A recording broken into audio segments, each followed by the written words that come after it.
On today's episode of Nerdy Dating, we discuss about a guy who said he's only attracted to conventionally attractive people. He doesn't know how to get out his own way. We also talk about how to handle a good situationship. And we talk about a guy who girlfriend asked to see his phone, but she wouldn't trade her phone with him. And he thinks it's a red flag. Well, strap up, sit down, get some popcorn, because it'll be another fun episode of Nerdy Dating. Please enjoy. What's up, world? Welcome to another episode of Nerdy Dating. I am your host, Zakka, and Nerdy Dating is a relationship advice podcast from a viewpoint of a nerd here in Kansas City, Missouri. Please tell your friends, please tell your family, please share the podcast with everybody. And if you have questions you want to ask, please put in the comment section below, and I will get to it. Thank you guys so much for listening to this podcast. I appreciate y'all. Now let's go ahead and get into today's topics. We got our Reddit read episode. So this is from Burnside92, and this is their question. Only attracted to extremely conventional attractive people. Can that change, or should I forget about a relationship? Is their question. Social media and dating apps haven't helped, but honestly, I've always been like this. I get that I'm not perfect. Either call me an 8 in my best outfit or a 6 to 7 otherwise. But I can't force how I feel. I don't want to start a relationship with someone if I have to make the mental adjustment every time I see them. Good Lord, man. I am drawn to people with inner beauty and compatible values, but as friends, not lovers and partners. Okay. It would be cool if I were able to expand what I consider attractive, since I've already have extremely narrow requirements in other ways I can't change. Okay. If I can't, I'll probably forget about a relationship and just use friendship for emotional connections and hookups for physical. Has anyone managed to get past this? My questions to you are, what are your standards? What do you consider attractive? Are you looking for Instagram models like everywhere around the world? Because if that's the case, Instagram and celebrities, they're not 100% real. Like, they're wearing makeup, they're editing their photos. Even those who don't even do like photoshops, they're changing up, getting rid of blemishes and pimples on their face or wherever the case on their body. They're cleaning themselves up and looking pretty much almost not realistic. So there's people you're like, well, I want this perfect person that looks like this model on Instagram, this model on this magazine, or this model in this movie, or this actress or this actor. You're not going to find that, because they are wearing makeup and they don't look like that when they wake up in the morning. What you want to find is somebody, when you wake up next to them in the morning, you find them so beautiful and so amazingly like good looking, where you're just like, I can't turn away from them. When they wake up, you're like, man, they're sleeping. Their beauty is in their sleep. And when they wake up, they just have this natural look to them. You want to look at somebody's natural beauty, not the standard that you see on TV and on social media. And you said social media doesn't help with that. Well, the only way to get over this, mental hurdles you're putting yourself into is that you have to realize social media, celebrities, movies, actors and actresses, what you see, the beauty they portray is not real until you legit like wake up next to them in the morning. I don't care if it's male or female, and see what they look like when they're waking out of bed. That's how you know somebody's actual beauty is. But they're wearing, eyelashes and extensions and makeup, and we're putting boots on to make themselves seem taller as a guy. Like those. Or lifts in their shoes make themselves look seem taller. Ain't even boots, but lifts in their shoes make themselves seem taller. What somebody looks like when they wake up in the morning is the best way you'll figure out the natural beauty. But if that's the case, you want to date somebody who has a certain look, that's fine. But what you should start with, if you're looking to meet somebody, is what do you want in a partner? What are you looking for? What is your type, if that's the case? And then stick to that. Now, you say you can use your friends for emotional connection. Yeah, you can, but that's only going to go so far. Your friends going to eventually get to the point where, like, hey, man, we can't really have these conversations with you, or we give you advice, you're not accepting these advice. And then as far as, hooking up for physical, you can do that too. only a while that's going to go so long before you realize you're missing that emotional connection side of the physical. You can hook up with people left and right, but you will lose that emotional connection. You'll feel like you're yearning for emotional connection, which you only really get that in a true partner. So I don't know how old you are. You didn't mention your age, but my advice to you, one, do not look at social media as a standard for beauty. What do you find attractive? Go from that and understand that even people on social media, they look different when they wake up. Their photos are edited, their photos are cleaned up, and you're like, no, they're not. There's natural beauty.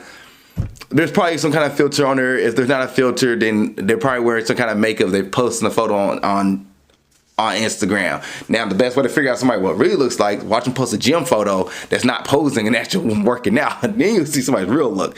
But anyway, that's just me going down the rabbit hole there.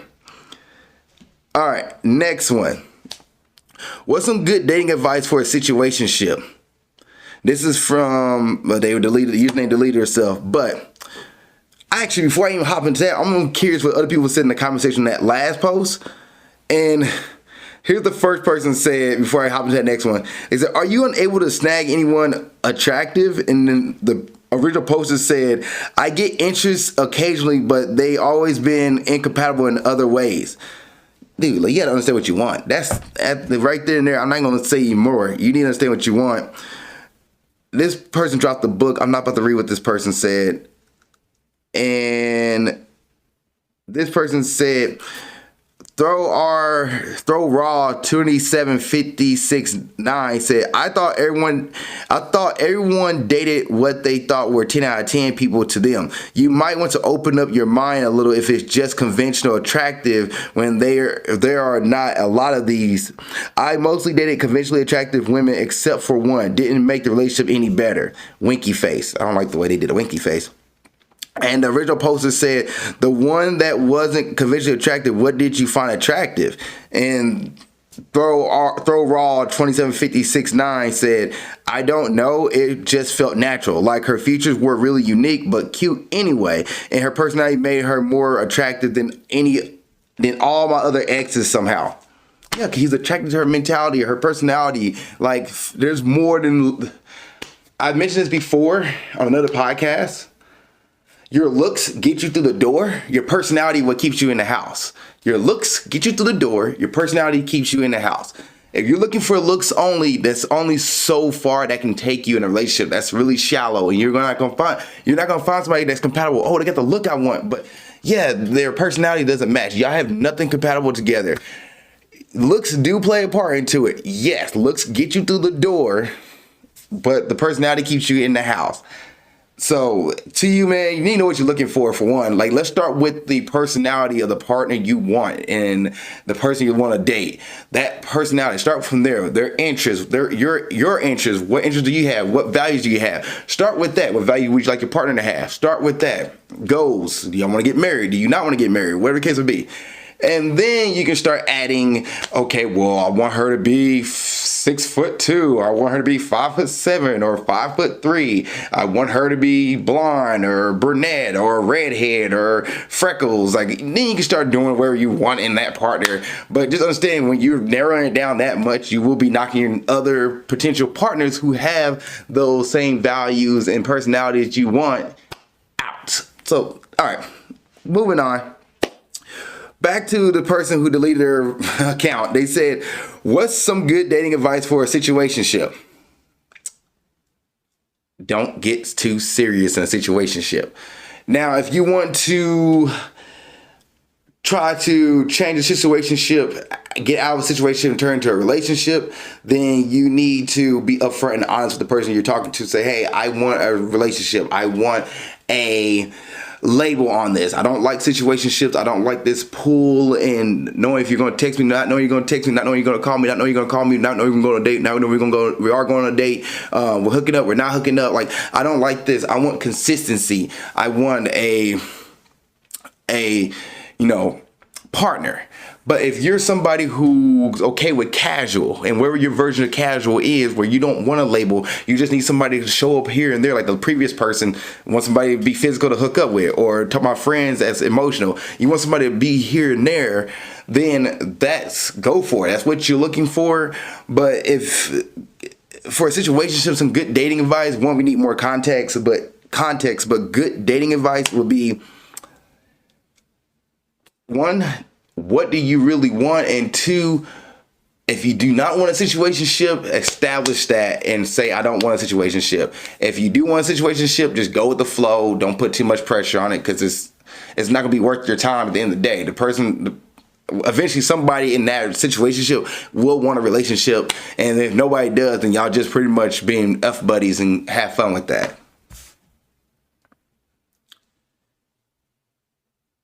All right, next one. This is from Actual Comedian 4332. This is a long one here, so lock in. Girlfriend sleeping next to another guy. Hi all, I'm male 26, need some advice on navigating this situation. My girlfriend 25 female and I have been together for over a year now, but we've known each other for over 10 years.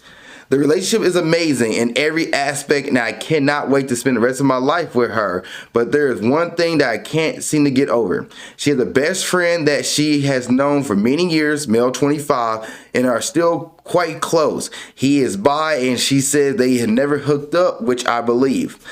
The problem is that when they sleep over at each other's houses, they will sleep in the same bed.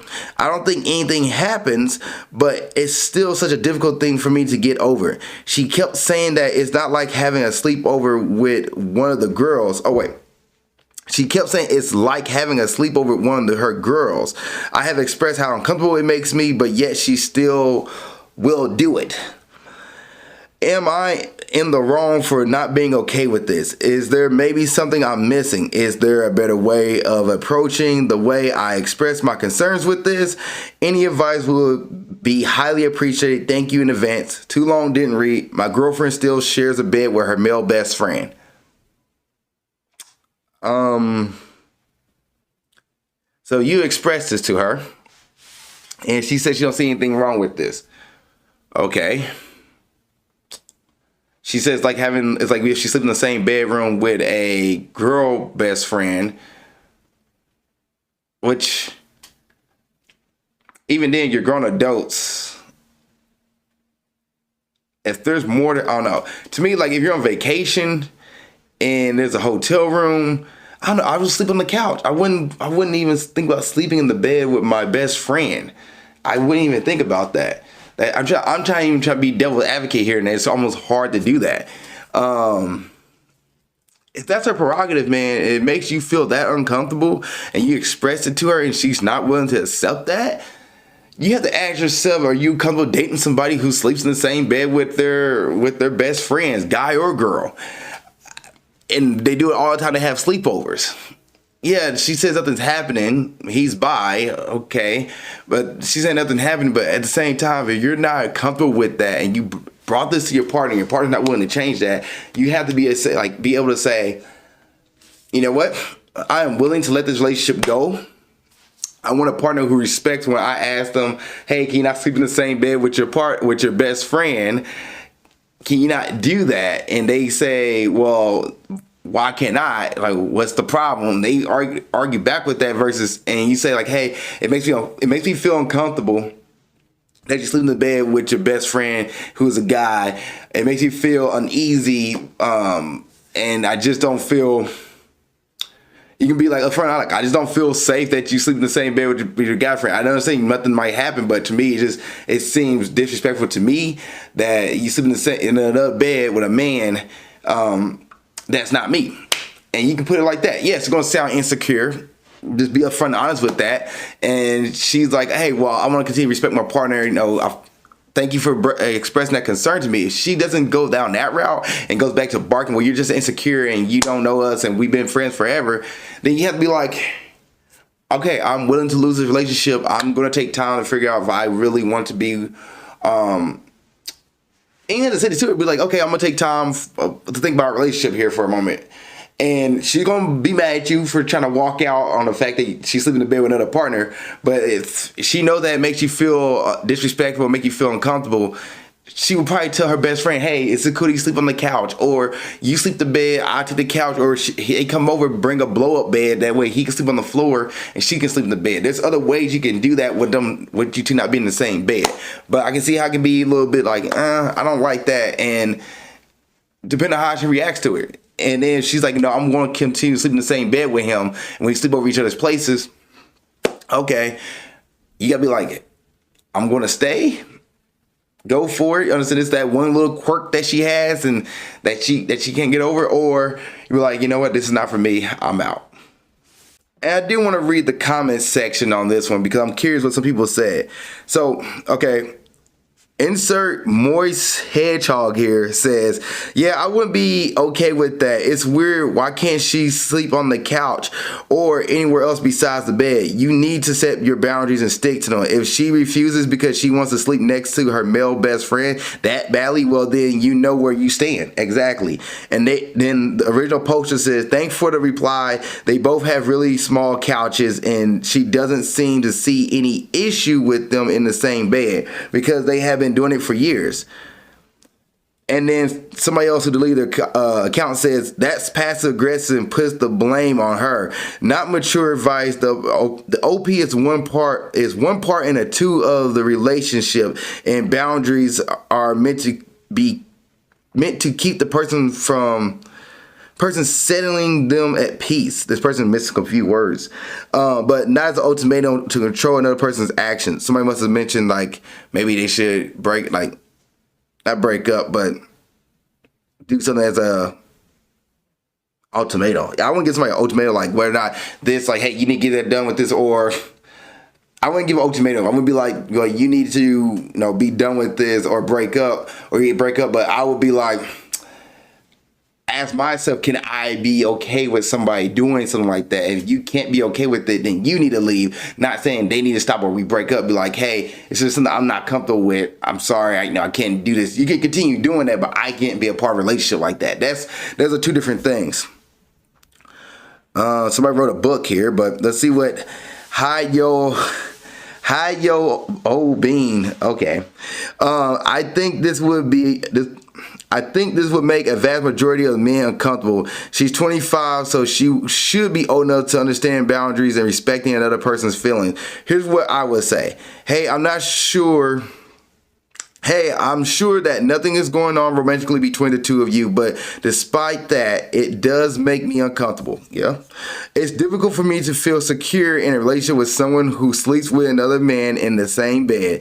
It's a level of intimacy that I enjoy sharing with you, and I like for it to be kept between the two of us since you're my partner. I don't want to get in the middle of your friendship, but it's difficult for me to date someone who sleeps in the same bed as another guy. Perhaps you can get inflatable mattress you can offer to help pay for if you feel so inclined, or find another solution. If she really gets defensive, I would take it as a red flag. I'm sure it's an innocent and unimportant thing, but if it's more than that, she might be upset. I wouldn't stick around unless you're willing to deal with it getting messy. Perfect. That's exactly what I just said. You know what? We're going to call that a day. We're moving on. I can't say any better than that. All right. This is from Blackhawk8797. Wife's ex called in the middle of the night. So last night, my wife, female 61, and I, male 61, were talking in bed after some spicy activities. All right, congratulations, man. You didn't have to tell us that. But in her phone rings, it is her ex-husband whom she had divorced from 38 years ago. Okay, so somebody that she divorced 38 years ago. He had her number saved because his current wife and my wife know each other professionally. They got married around 10 years after the divorce, so my wife says she should answer. My wife asked the question, should she answer it? We don't, but he keeps calling. They're missing commas and everything. Thinking something bad had happened to his wife, my wife answered, put her phone on speaker. This dude's missing commas. Wife answered, comma, put her phone on speaker. The man is drunk, starts professing his love for her, saying that breaking up was the biggest mistake, or the divorce was the biggest mistake he ever did, and he cheated on her, saying how lucky I am, and more of the same about for the next 5 minutes before we both told him to go to sleep. Then he starts crying about how he messed up his life, and so on until we just hung up. No, my wife is not cheating. He lives over 1,000 miles away. The question is, do I contact him soon and tell him to knock it off? First time my wife has spoken to him in 27 years. Some ideas for a text response to embarrass him would be ideal. No. Let your wife handle that. Like, your wife's not cheating. The man's over 1,000 miles away. He's drunk. And I'll probably be telling, if I'm the wife, I'll probably be telling his wife, say, hey, your husband called me drunk professing his love. Just want to give you the heads up on that. There we go. Leave it at that. And whatever they do to handle that. But as far as you calling, no, you don't need to call. Let your wife handle that. It's a relationship from 38 years ago. He cheated on her. The wife moved on. The dude's not moved on, but that's his prerogative. He's in a new marriage. That's his deal with. I definitely would talk to the wife. I let my wife talk to his wife, because this is their professional work friends or co-workers. They know each other professionally, since they co-workers in a sense, and say, hey, give you the heads up. Your husband called me while I was at home and he was drunk confessing his love. But as far as you doing anything, don't need to do anything. Let your wife handle that. You be the better person, take the higher road. Don't need to embarrass him. He's already embarrassed himself enough by being drunk calling and trying to confess his love. Plus, it's 27 years ago. 38 years ago. But come on now. All right. Next one. This is from Call Her Megs 2. I'm 25 female, just found out my boyfriend's 46 male daughter is older than me. I've been dating my boyfriend for several months now, and I was aware that he had a child from a previous relationship, but knew virtually nothing about her. He seemed to be protective over her and particularly sensitive discussing anything related to his previous marriage, so I never pushed him on it. He also never outright mentioned his daughter's age or when he had her. I was under the impression that happened during his marriage, which started and ended during his mid to late 30s. However, recently I learned through a friend that his daughter is 2 years older than me. I'm not sure why I feel so shocked and disgusted, because technically speaking, we're all adults here. I'm just weirded out that he never thought to mention this to me before. Moreover, without going into incredible great details, our sex life, he has a daddy kink. I have it too. It's been great and fun to explore that with him as a kind of role play thing, but now knowing that he legitimately has a daughter my age is so unsettling to me. Not sure how to feel or what to do next, because he never outright lied, but I feel like he would tell information that I definitely would have liked to know before doing what we did. Okay, how long y'all been dating? Several months now. Did you never ask the question? Like, my question is this a deal breaker for you? If this the case, then you need to talk to him about that. But I wouldn't expect somebody to bring up their kids when I'm dating them for several months. I wouldn't expect somebody to bring up the age of their kid unless I particularly asked for it. That was up to him that he didn't want to bring up his kid. He told that he had a daughter. Okay, so you did know that. He's 46 years old. You're 25. So almost 20 years ago, like, he had this kid. So I don't know. I wouldn't be upset to the point where, now, if this is something that does bother you, then that's the question you need to talk to him about and ask yourself, is this worth ending the relationship over? If that's such a deal breaker for you. But other than that, you can talk and say, hey, this is a red flag. You can come to him and say, hey, just out of curiosity, Why didn't you tell me that your daughter's age? Or matter of fact, I don't think he actually told you. You found out through a friend that his daughter's 2 years older than you. So he hasn't even said it. I would ask, hey, just out of curiosity, how old is your daughter?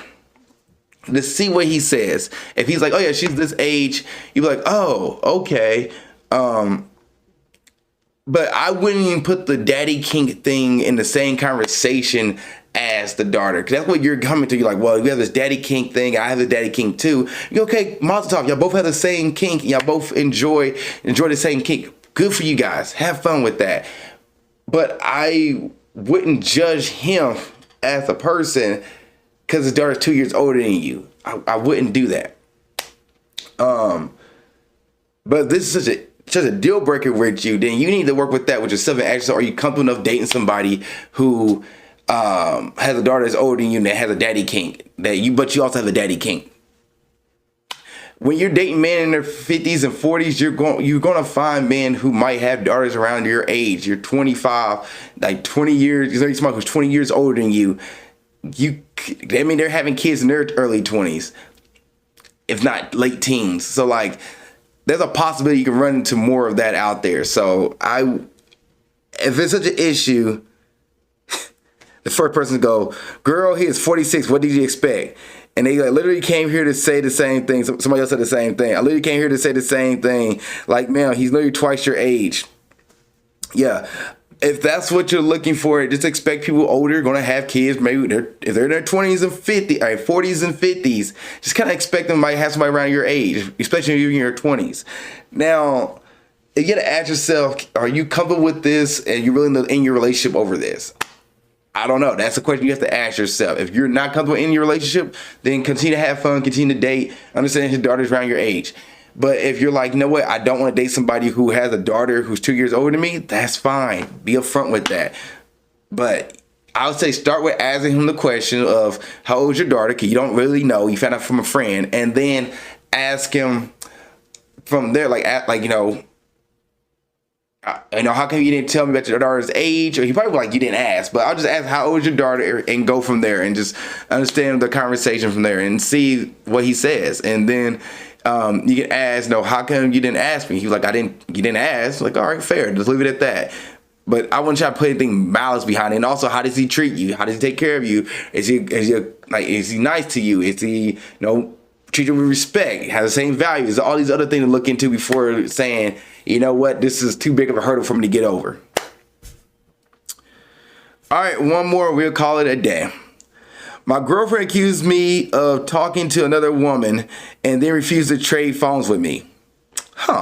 So I love how to start with we, then I've been dating for 5 years. So they've been dating for 5 years and have a Sunday and have a son together. Have a Sunday, have a son together. This is not even English. I've made mistakes before, but I never cheated or done shady things in my phone. If I get a text, she wants to know immediately who I'm talking to. Well, she's wow, this person definitely is proofread. Wow, she's texting all the time and I'm not saying a word. So tonight she accused me of being shady with my phone and talking to another woman. And I just said, here, my phone, let's trade if you want to be honest, and she refused. Is that a major red flag? And this is from Reed 6963. So let's start with, you made mistakes before, but you never cheated or done shady things in your phone. But have you done shady things in person? Have you given her a reason not to trust you? I will start with that and then go from there to figure out, what's going on. Is it a red flag that she wouldn't trade her phone with you? Possibly. Y'all been dating for 5 years. Yeah, I'll say at this point, you're on a 5-year mark. Y'all can't, exchange phones. I would say there's probably something going on there. Like maybe something she don't want to hide, something she's hiding. That could be possible. Is that a red flag? Yes, but also you gotta ask yourself, are you worth it? Like, it could be a red flag, but what are you gonna do with that red flag? Okay, she don't want to change her phone with you. And you can be upfront and honest and say, hey, you have to trust me. I'm not talking to anybody. if you want to see my phone, like you did, like here's my phone. Hope you're not being aggressive with that. She can go through your phone and see, okay, she didn't find anything. But if she's looking through your phone, it means she's already suspicious of something, and there's some lack of trust. So I think y'all need to start back over from ground zero and start rebuilding your guys' trust in one another again. That's where you should start with, which that could be, here's my phone every week. You want to check my phone? Here's my phone. Or it could be, I don't know, whatever it is you need to do trust building. Maybe going to a counselor and speaking to a counselor about how to build trust with each other's relationship again and start from ground zero again. Now, the fact that she's not giving you the phone as well to see, that is a red flag, especially if you guys both consider each other cheating on one another. But I wouldn't start accusing. I would start with, let's rebuild our trust in one another. Let's go to a dating counselor to start building that up. If you need to see my phone once a week to build trust, okay, cool. And then you can let her know, I need to see your phone too. We can exchange phones to start building that trust in each other and see like, okay, we're not doing anything wrong. But the thing is, if somebody's going to cheat, they're going to cheat. It's not 100% guaranteed. You can't stop somebody from cheating. But that's where I would start with that. Well, thank you guys for watching this episode of Nerdy Dating. What do you guys think of the comments in here or the questions in here? And I'll say, post in the comment section. If I answered something you didn't like, post it. If I answered you did agree with, post it. And thank you guys for watching this podcast. Thank you guys for listening to this podcast on Spotify. I appreciate y'all. Love y'all. See y'all next episode and keep being awesome. Thank you for watching this episode of Nerdy Dating. I really appreciate it. If there's another episode you want to watch, you can look at it right there. If you want to subscribe to the page and watch more content, it's down here. Also, you have a question about dating you want to put in the comment section, go ahead and do it. Or you can send me your dating question to my email of alizakkanerdydating@gmail.com. That's alizakkanerdydating@gmail.com. And I will answer your question on the next episode of Nerdy Dating. Thank you so much for watching the show. I appreciate you and keep being awesome.